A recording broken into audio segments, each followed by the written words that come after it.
All right, good evening, and may I say from all of us here, it is happy Eid to all of you. But then the enduring lessons of Ramadan are here: tolerance, obedience, and of course, sacrifice.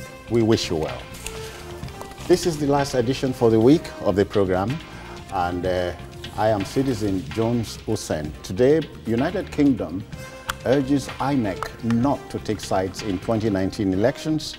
Police arrest 5 more suspects in Offa robbery as herdsmen kill 5 in Benue.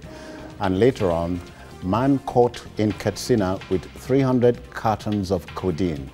I'm hanging out with Babajide Kolade Otitoliju. So we know for Jide there's no holiday. In fact, they give you holiday, waiting you won't use them day for house. We also have Chris Kehinde one day here. Chris, I greet you. It's nice to be here once again. No holiday for you. We must work for the sake of our country. We just have to. All right then, the team is ready. I hope you are.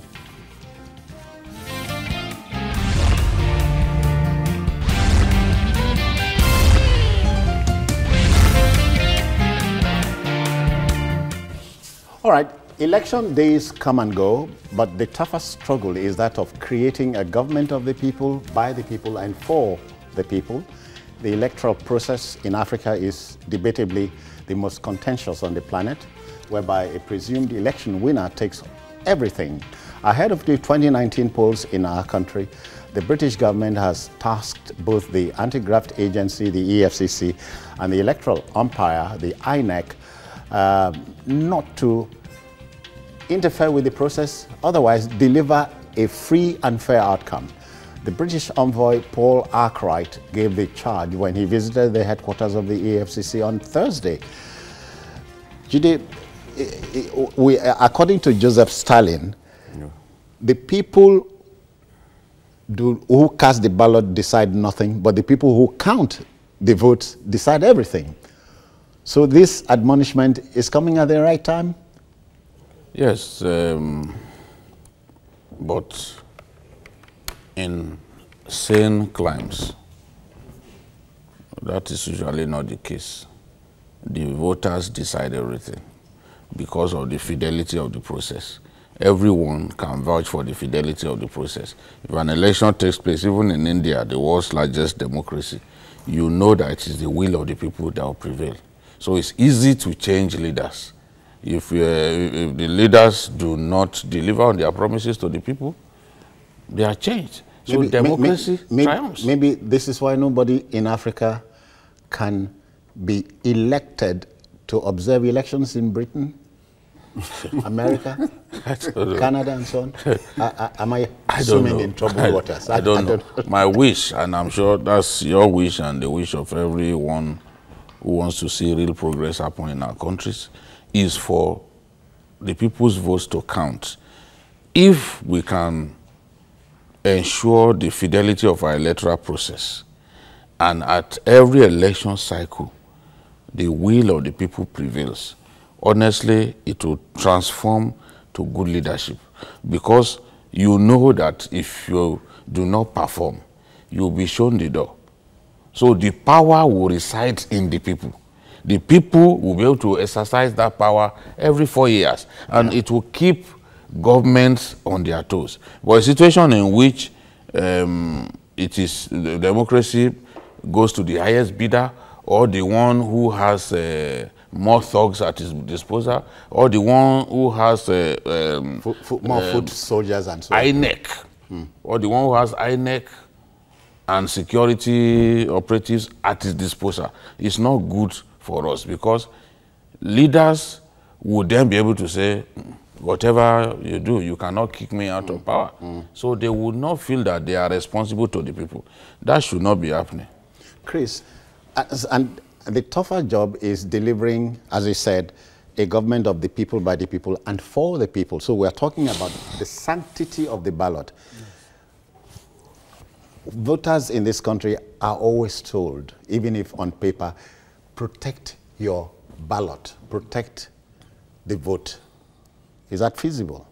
It's visible. You know, vis-a-vis the advice from the British High Commission. Yes, it's feasible. But from the analogy you gave, you can see that from the definition of democracy, of everything you had there, the people, the people, the people. What does that tell you? It tells you that power resides with the people, right? Just like Babajide rightly said. Deliverables, yes, it's possible. It's been done in other climes. I see no reason why we cannot do that in Africa or in Nigeria, wherever. But the problem is the process, okay, and the kind of people that we have, or our leaders. People, it's in this country that you hear a former head of state tells you that it's a do or die affair. When he makes such a statement that it's a do or die affair, what is he trying to tell you? He's telling you that irrespective of how you vote, we determine what happens. And that in itself has brought a lot of voters apathy here and there, where people on voting, on election days, people refuse to go and vote. If you look at turnout of electorates on election days, you see that it drops.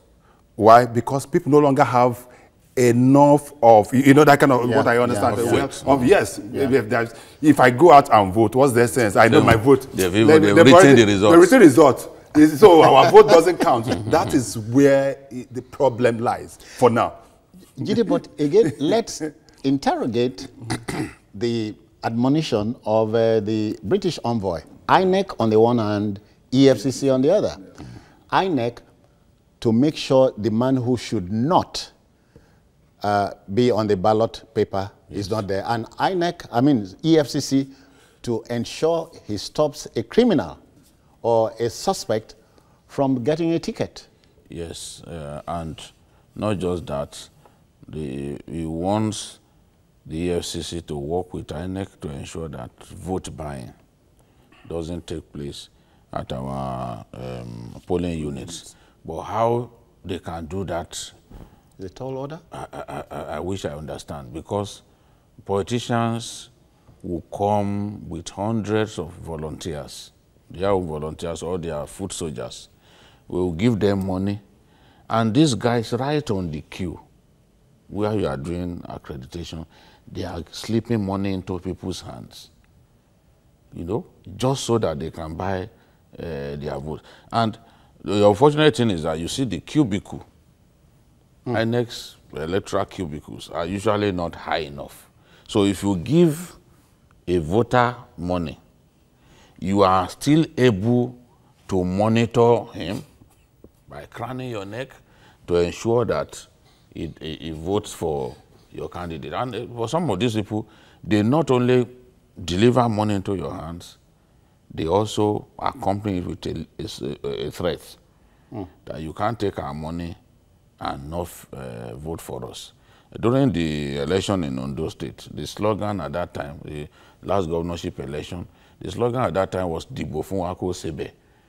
Vote for us and cook a stew. Which is an insult. Yes, it's an insult. Which means that, oh, you are saying that the people are so poor that they cannot cook soup on their own unless, so you must give them money so that after voting for you, they will be in position to cook, to prepare soup. So, and some too came to voting centers with bales of cotton that they share to people. So all these Ankara fabrics and the rest, they share to people, cut it into maybe 5 yards. But the law is there to outlaw these things. Yes, so the law. On election, so the Electoral Act does not allow for vote buying, but the devil is in implementation. It's not that we don't have laws in our country, but the real problem is implementing those laws. And on election day, you also know that INEC and the Electoral Act does not permit militarization of polling units. So policemen and soldiers are supposed to be just about 100 meters to a polling unit. That's the ideal scenario that the Electoral Act envisages. But if you are like 100 meters to the polling unit, it means that some of these illegal things that voters are doing, they will not be able to see. But then TV is there live to capture some of these footage. Yes, and sometimes during the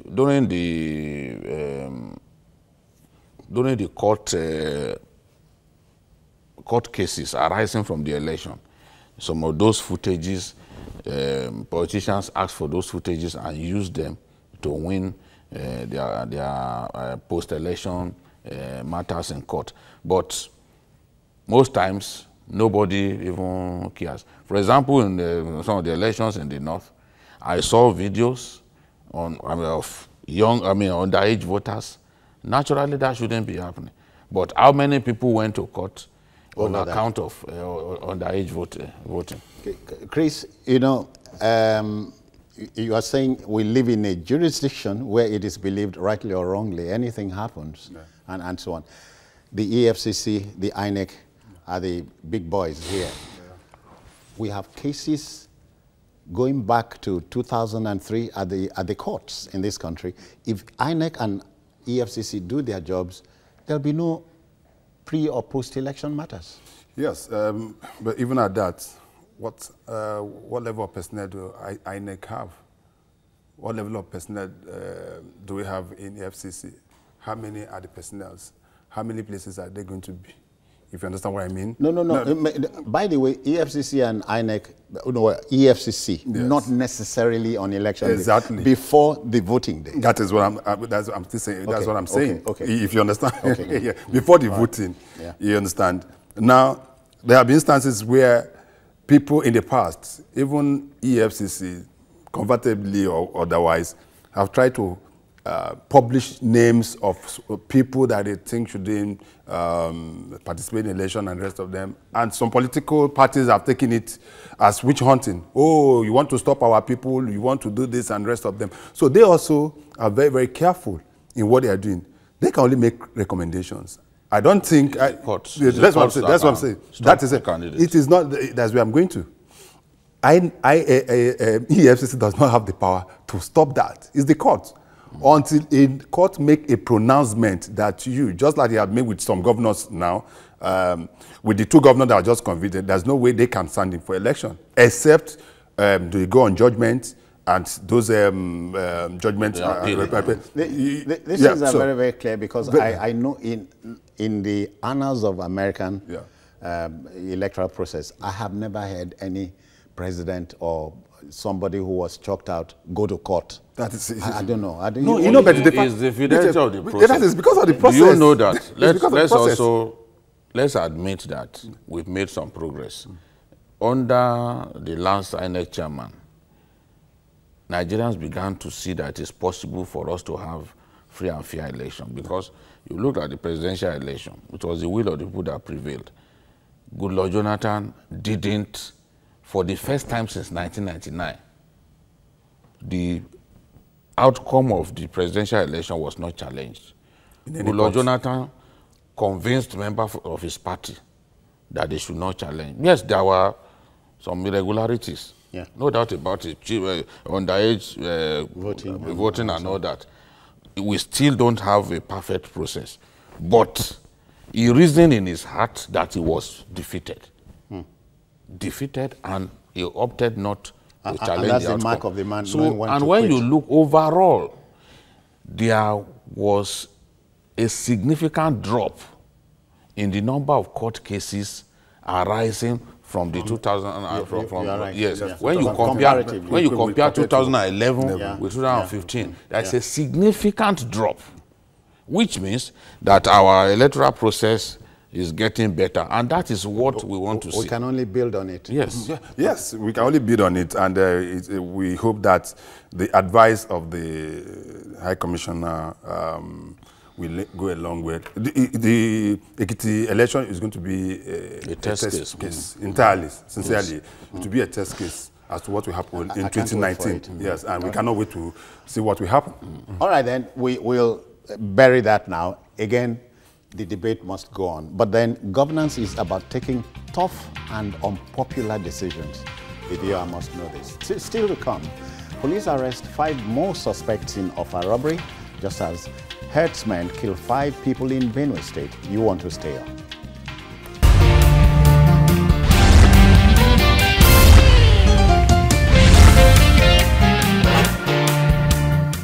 then, welcome back. Whatever we may say about our police and policing system, it pays to remember that our policemen and women are recruited from the same criminal classes in our country. Therefore, we must put up with our seeming warped policing system. But then, there is sometimes a malicious feeling that if our policemen determined to truly do their job, they would. Our information is that operatives of the Intelligence Response Team have arrested 5 more suspects tied to the fated Offa bank robbery, in which 33 persons, including a pregnant woman, were killed. They are all telling all they know, the 5 suspects. Now let's listen to police spokesman Jimo Moshood on this.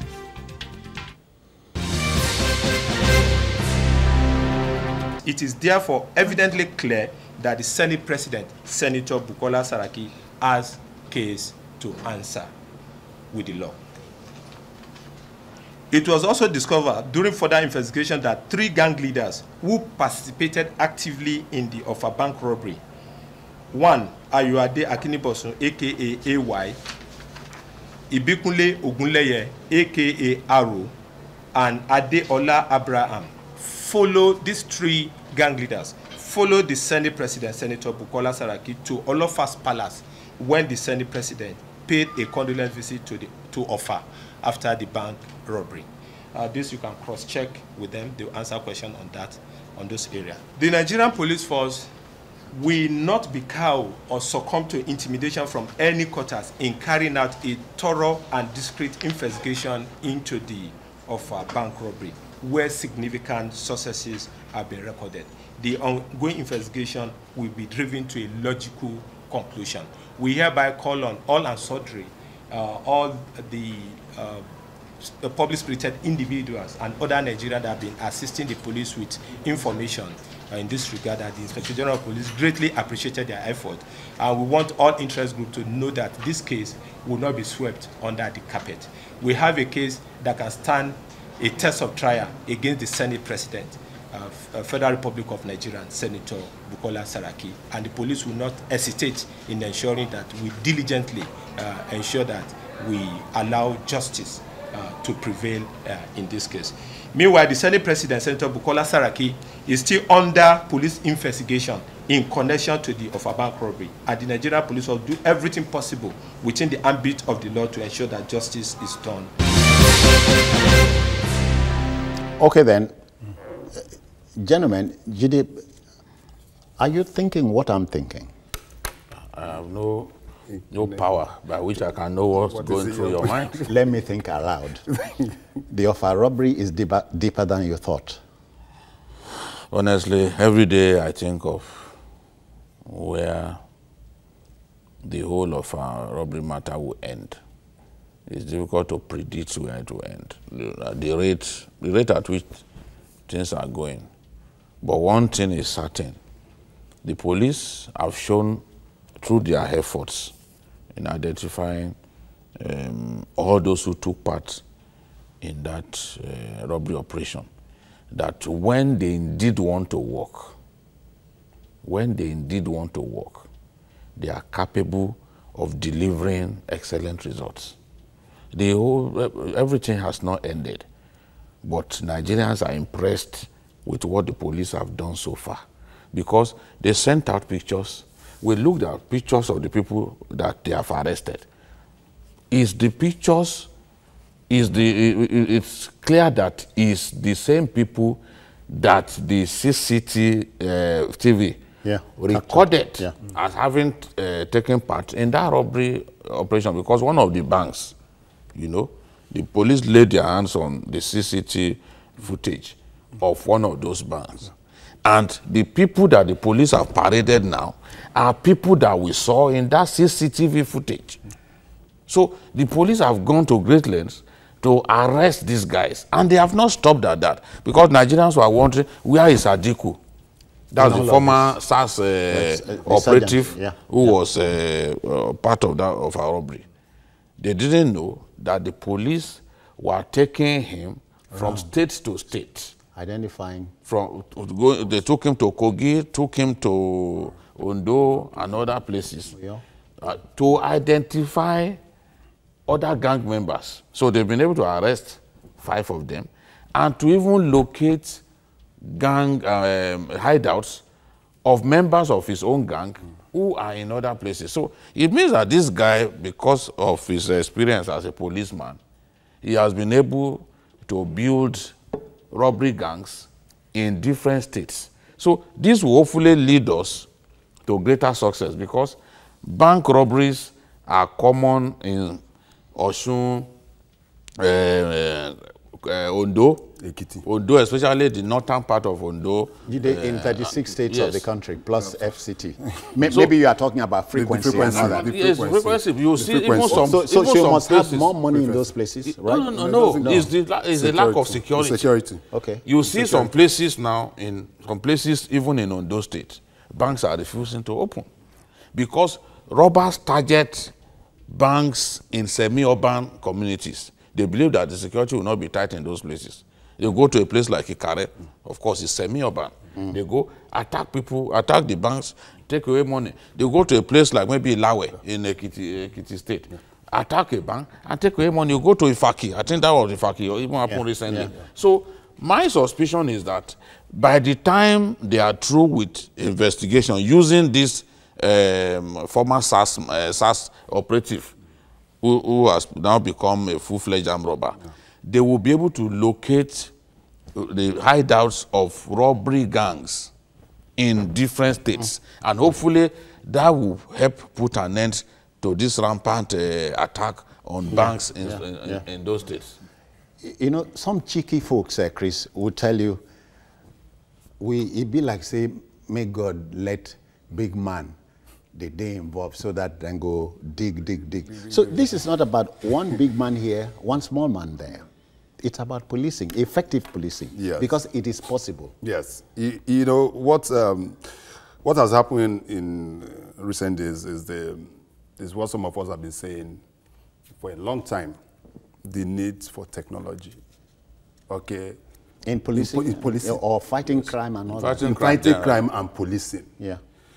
The success the police have recorded so far is because of technology.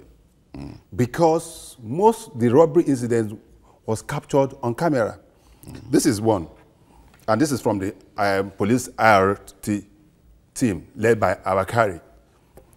He sent this, they sent the police, Abakari, yes, they sent the police command, sent this. This was the picture that was circulated. You can't see it. No, I'm just saying, yes, sir. Okay. You know, they circulated, they picked those cameras. The pictures, the video from that camera, the faces of most of the perpetrators were captured. Adiko was hooded, yes. but you could have captured it. Somebody, it was so funny that somebody, why he was hooded, that he could have covered his mouth. They would kill about it.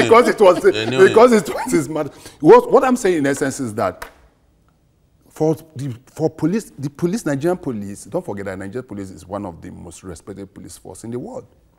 Once our people leave here and go on international duties and the rest of them, they comes up top. So the issue is not only that when we look at we paint our security, especially our police, as not being capable in very bad light. In bad light. Yeah. There are still some of them that are doing diligent. It's just like what Tunji Disu is doing in Lagos. Yeah. With IRS. But then we are talking about one bad egg spoiling the whole. Exactly. But let's quickly take John. John is here in Lagos. I greet you, John. Welcome. And Barka. Hello, John. Are you there? Yes. Okay, then. Happy holiday. I wish you said. Okay, let's go. Okay, my contribution is this. Does it mean the police are not being paid properly? 2, who is monitoring the police? It looks as if they don't have a higher hierarchy that monitor their activities. I wish I knew the answer. Yeah.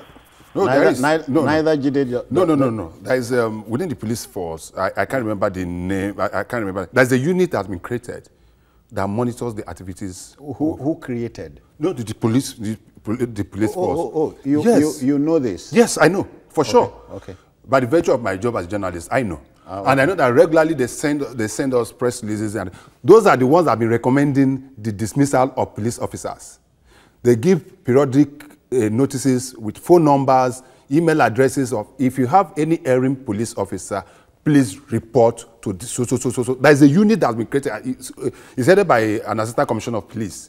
How effectively they're able to do their job is a different. You understand what I'm trying to say? Units, yes, they have. And I know that even recently, they even sent us some press releases. There's of even some a rapid response unit. There's also a rapid response to complaints. Yes, but the problem, the problem with our police is that, just as you say, out of every 12, there will always be a Judas. Most often than not, the ones within the force that try as much as possible to tarnish the image. Just today, I can just give a classical example. Just today, I was just driving while coming to the studio. I was coming from the airport road. I drove into the Con Oil just before the toll gate, and I was just driving. After buying fuel, I was just driving. The next thing I just saw, some policemen just came with and just blocked me. Just like that. The guy came out with guns and arrested. I said, "What is the problem?" They said, "I should open my boot," which I did. They said, "You know what this guy said?" I said, what is the problem? He said, "I parked on the road." I was shocked. I'd have to bring up my ID card and say, "Okay, go now. That could have happened to another person. Because those guys that have led that had no right to do what they did. You did quickly. Training. But training is key, but I think a person who is minded to steal will go ahead and steal. We must tackle this problem from the source, the recruitment. No. Some of the people getting into the police have no reason to get into the police. Some of them applied to be policemen because they could not find any other job. There's no passion for the job. They do not have the honesty.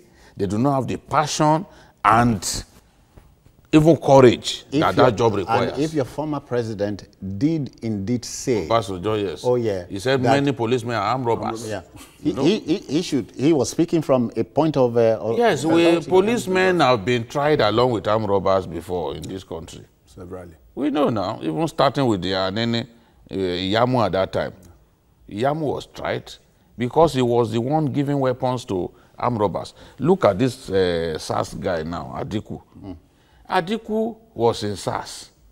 And then when they discovered that he caused the release of some armed robbers, hardened armed robbers, then he was put in detention, tried, and dismissed. After his dismissal, he became a full-fledged armed robber. I beg, we'll go on this break and come back. Quite a lot to discuss here. Please stay with us. We'll return shortly.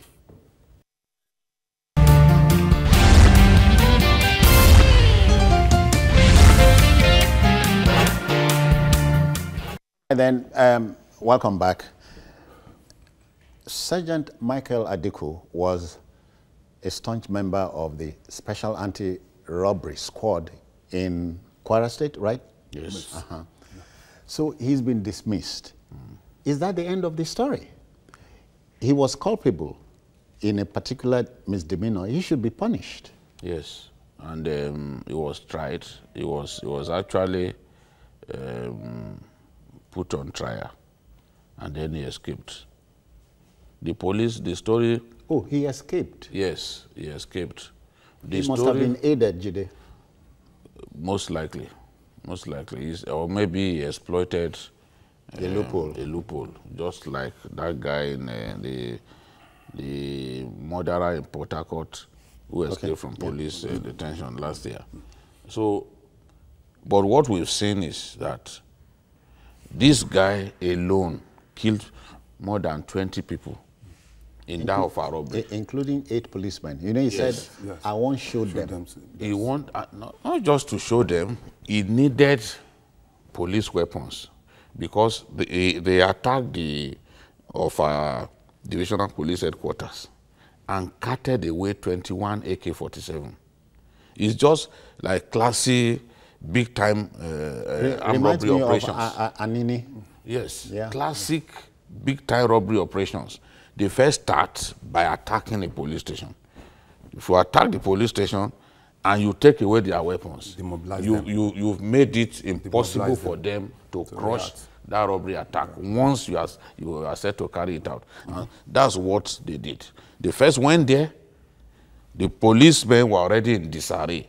In that state, they can't mount a fight back. So that was what he did.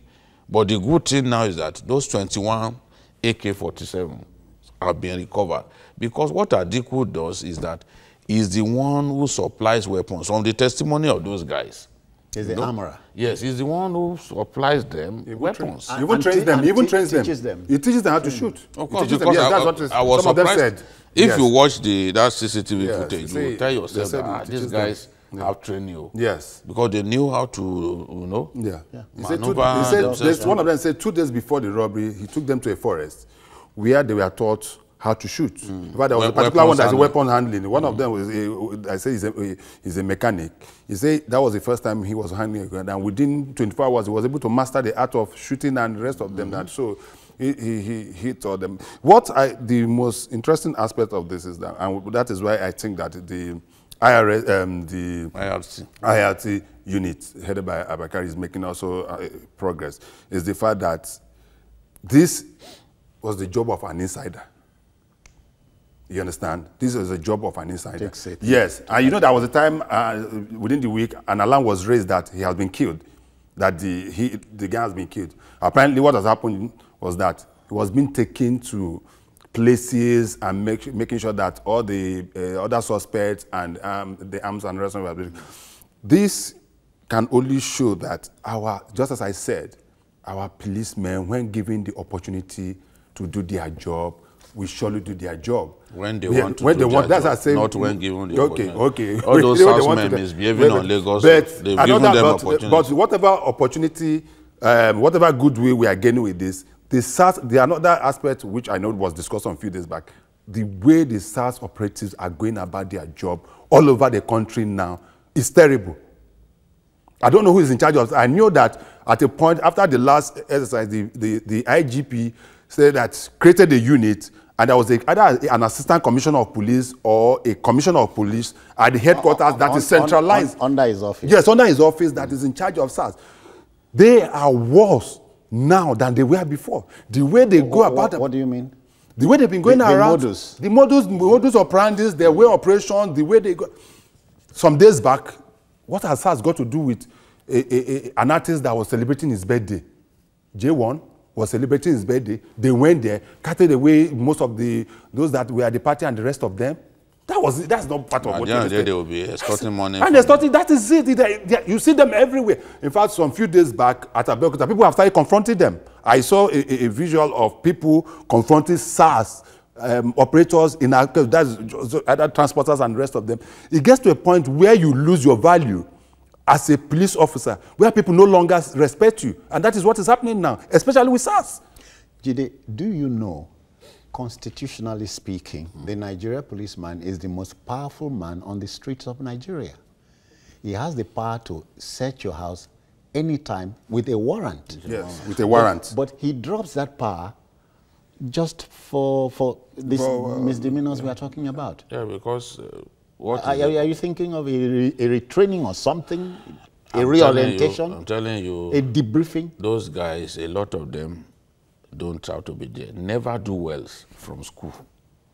End up in the police. People who naturally should... But we are saying this without prejudice to some good officer gentlemen. We always talk about brilliant officers here. I mean, solid examples. Yes.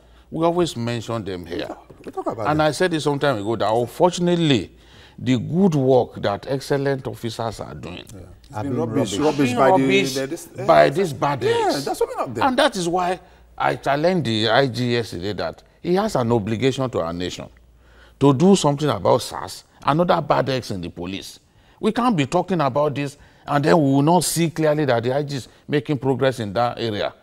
A situation in which the police will arrest a woman, accuse her of indecent dressing, and then you drag her to a corner and force her to transfer money into your account. Is irresponsible. Me, I don't know anywhere else where this happens. I mean, it's even worse than physically grabbing money from people. That's robbery. Sometimes It's robbery. That is robbery. That's armed robbery. Chris, sometimes you wonder if the saying is necessarily true, that you get a police you deserve. In this case, I don't think. We don't deserve this. Okay. We don't. Nigerians don't deserve this. This is not the police. We don't deserve this? We don't. But We we don't. are No having country this. even No country deserves. deserves what we are getting. No country deserves. Nobody. Mukhtar is here from Kano. Mukhtar, happy Eid to you. Mukhtar, are we in business? Happy Salah. Yep. Jones, how are you doing? I'm fine, and you?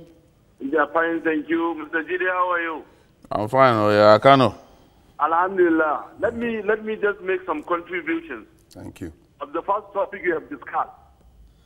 That is the issue of UK tasking INEC and EFCC. Mukhtar, I don't know, but I'd rather you touched on this and then mention that in passing. Let's touch on this. This is key. This is key. It's police This matter. police matter. Policing is key. Let's talk on the police matter. Let me come to the police. Let me come to the police. Yeah. Please. You know, we should understand in every organization that might be, as Jide said, the good ones and the bad ones. In our Senate, there are good senators and bad senators. But overall, we have to commend the police, as he has been saying. And lack of training. Why? And some of is heavy because their remuneration is so small that they need a higher remuneration so they can effectively do their work. Because if you see the salary of policemen and if you align with what they are doing, that their work, you know, is not justified. So, more effective. Let's pay them higher. Yeah. Let's take their welfare into consideration and see what happens. Thank you. Many thanks. It's debatable. Is it more money? And so it goes back to in time. I come from a policing family. Is it about more money or dedication? You had said it. The wahala starts from the recruitment ground process. Yes, that is the thing. So armed robbers, if armed robbers never do worse, or people who can't find any other job to do, motor parked out, if they end up in the police, they will demonstrate the traits of... It's like they're legitimized. Yes. Now he has a gun. He has a gun. Uniform. He has a gun and he has the uniform. He has legitimacy. To back it. A man who is unrestrained. Look at the policeman who beat up a woman the other day. I had to call the CP. You beat up a woman? I mean, even in our culture is unheard of. And when someone is wearing that uniform, you expect a level of conduct that shows respect to the good name of the police. But a lot of the people wearing that uniform have shown that they have not earned it, that they do not deserve to wear the uniform. So if we get the right caliber of people into the police with a rigorous recruitment process, and then we follow it up with good training, government must set aside sufficient money for the funding of the police, because this police is not well funded. We've not solved the issue of funding. Even their salaries don't get paid regularly. Allowances are literally not even there. You transfer a policeman from Taraba to Lagos without giving him transfer allowance.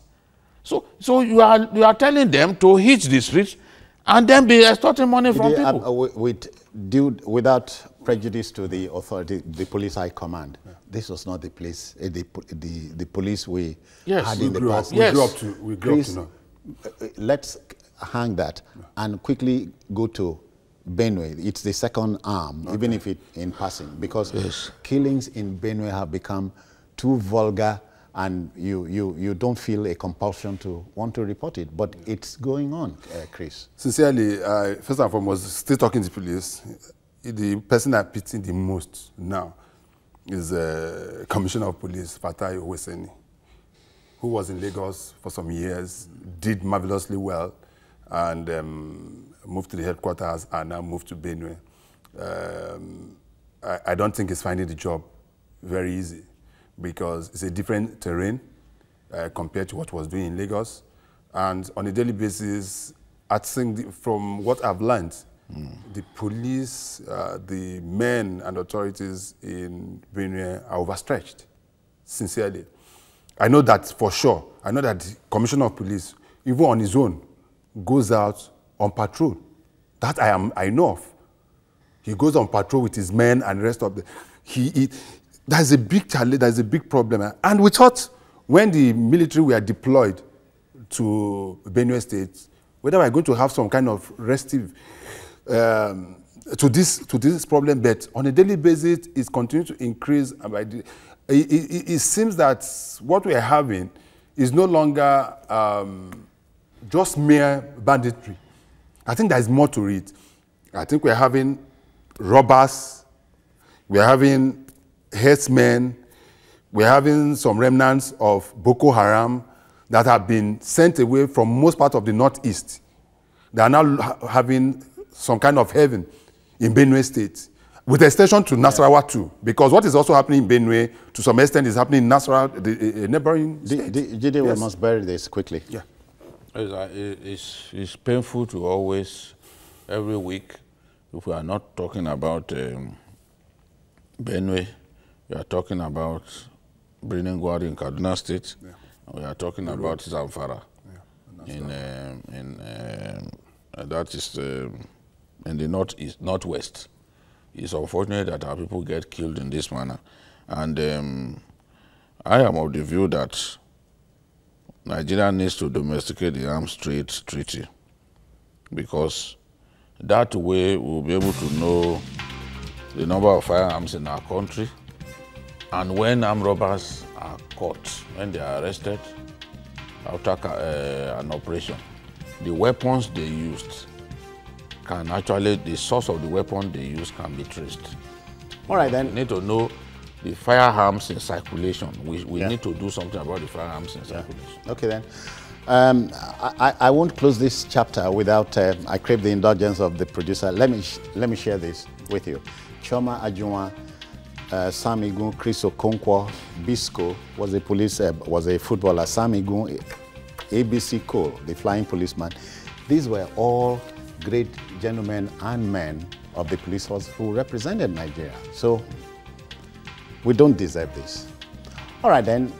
The government sure has a high mountain to climb as it fights the craze for being high among the younger generation in our country. Drug trafficking, which is as old as the illicit trade, has been known to us in our jurisdiction. And the population of youngsters who believe getting high is hip is alarmingly higher than we are ready to admit. A 30-year-old father of 5 in Katsina, Noura Aliyu, is in police net for allegedly trafficking in drugs suspected to be codeine. He had 300 cartons of banned codeine tablets. Some folks would travel far to get high for a few long minutes. Jide. You know, it's a big problem in northern Nigeria. It has reached the point that leaders in the north must do something about drug addiction in the north. I know that Kano, it has always been a problem, but we are seeing now that it is not just a Kano problem. It's a problem in Sokoto, it's a problem in Katsina, it's a big problem everywhere. Addiction to cocaine, to codeine, and a lot of these drugs is a big problem. Tramadol and so on. Tramadol, you know.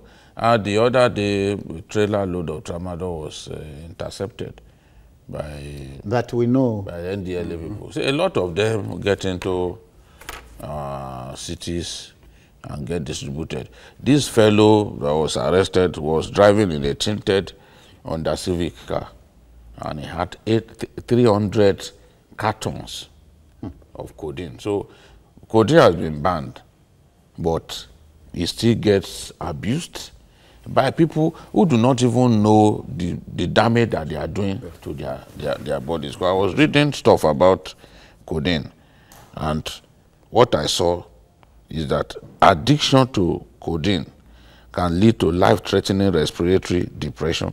It can lead to severe low blood pressure, shortness of breath, and even vomiting, constant vomiting. So it is not, there's no value that it does to your body.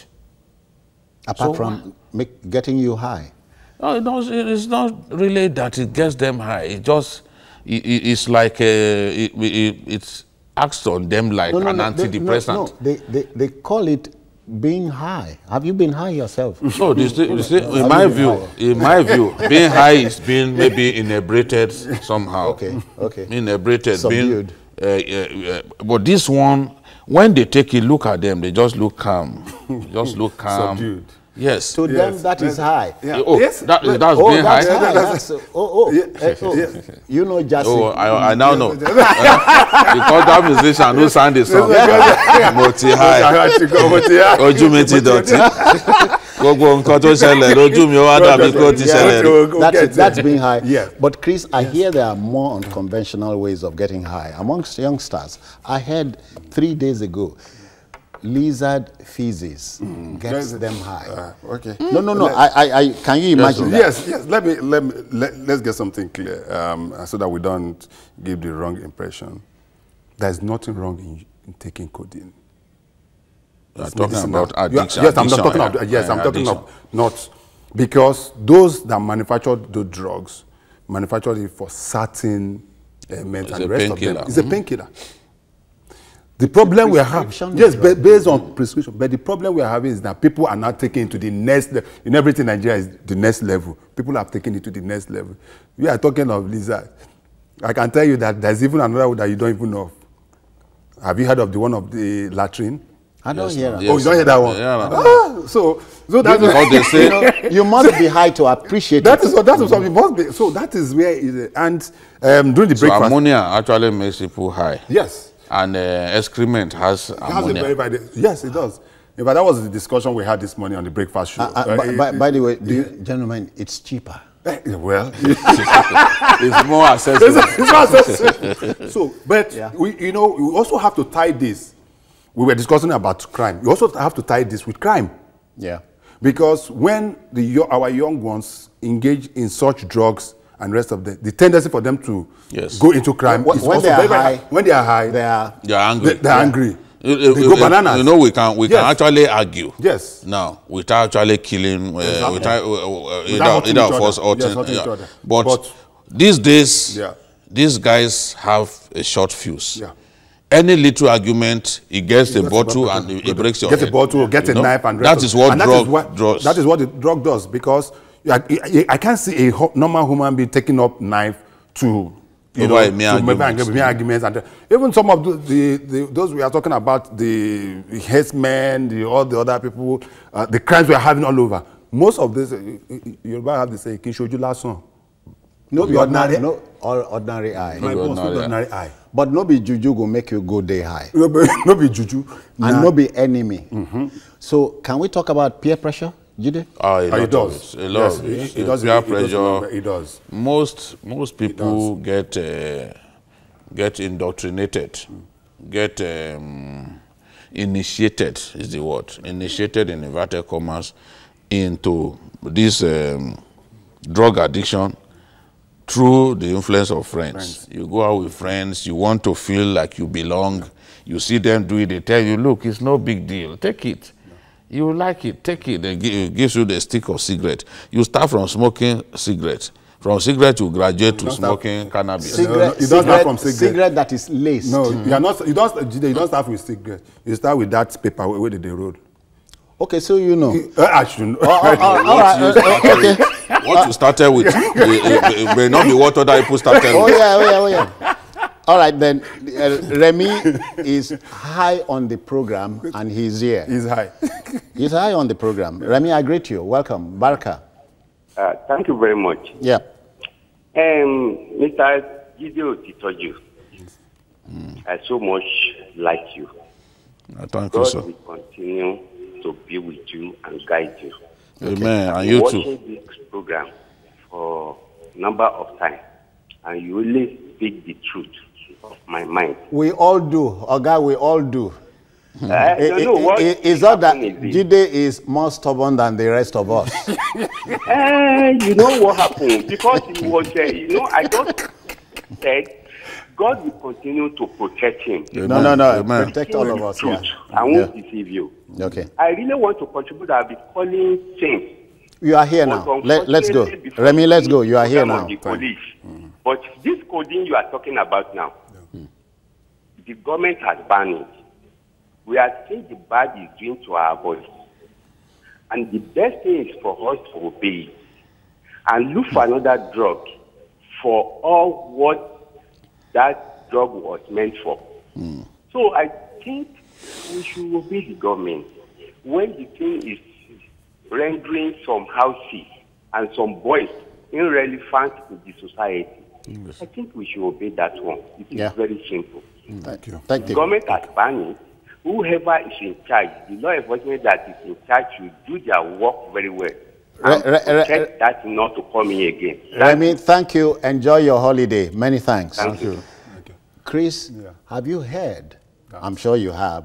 Girls are now joining the train in more numbers than we thought. Yeah. It's a fact. You also Married have to... women. Yes. You have to... Married women? Yes. Married Divorces. women. Divorces. Getting you need to go, high. No, you need to get to... You need to go... maybe Citizen Joe, you've not been all doing it on of late. codeine diets. Yes, you need to, maybe you've not been doing it of late, but some of us that still have the energy to go to clubbing and the rest of them, once in a while... Take me there tonight. I will take you. I will take you. On the south, we'll Yes. raid that club and take you. Now, No, a lot, no, seriously, on a more serious, serious note, a lot is happening. Even ladies, even women. It has got so bad. And that is why, if you look at it also, even in terms of domestic violence these days, a lot of things seems to be happening. Okay, even among women. You are closing your thoughts. Yes, sir. so that goes to show that is a wide, look at it. Some time ago, it was said that about between 4 or 5 million codeine were being sold in Kanu on tablets. Yes, on a daily basis. You could see how bad. And this above the counter. This is above the counter. You know, because normally if you have a prescription for drug and you go to a normal pharmacy, they'll ask you for prescription. But these days, what people do is just go to the normal chemist. Then look at it also. Have you noticed also that we now have people selling drugs with wheelbarrows? I don't know whether you've noticed that. Not Agbo. That one is not new. It's not new. As old. Now, They're patents. Now, Medicine so sellers, those are not patents. Oh, really? Those are ordinary people. Even ordinary people just carry them and sell to people. Most of so what we do, So we need to make sure that all the regulatory agencies need to be strengthened to be able to handle it. NDLA, NAFDAC, Ministry of Health, police, name them. They have a lot of work to do. As we close, consider this.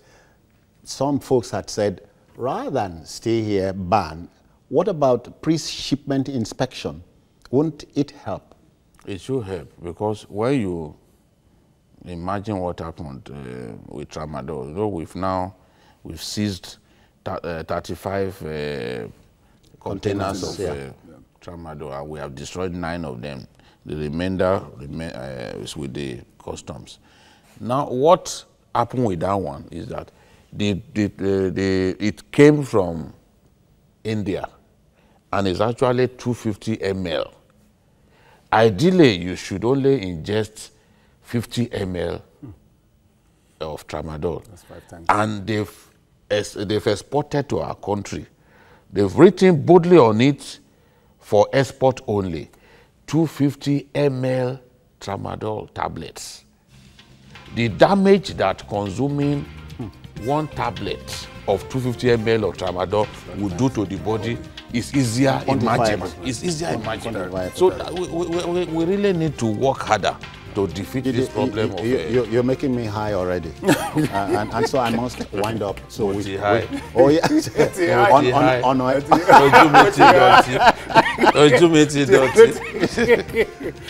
Don't make me remember some songs. But let me thank you, Chris Kehinde Wando, for coming. Thank you very much for having me. No less so. Babajide Kolade Otitojo. Enjoy your holiday. But then I leave you with this, folks. Bob Marley sang the song, "When you smoke the herb, it reveals itself to you." It does. That's it on the program tonight and for the week. Join us for next week's edition on Monday. But then watch a repeat broadcast of this one at 11 tonight. You can also watch Journalist Hangout on all other platforms showing on the screen and on YouTube at YouTube youtube.com/TVC News Nigeria. The feedback channel remains the same. I am Citizen Jones Hussein. Eid Mubarak. Bye-bye now.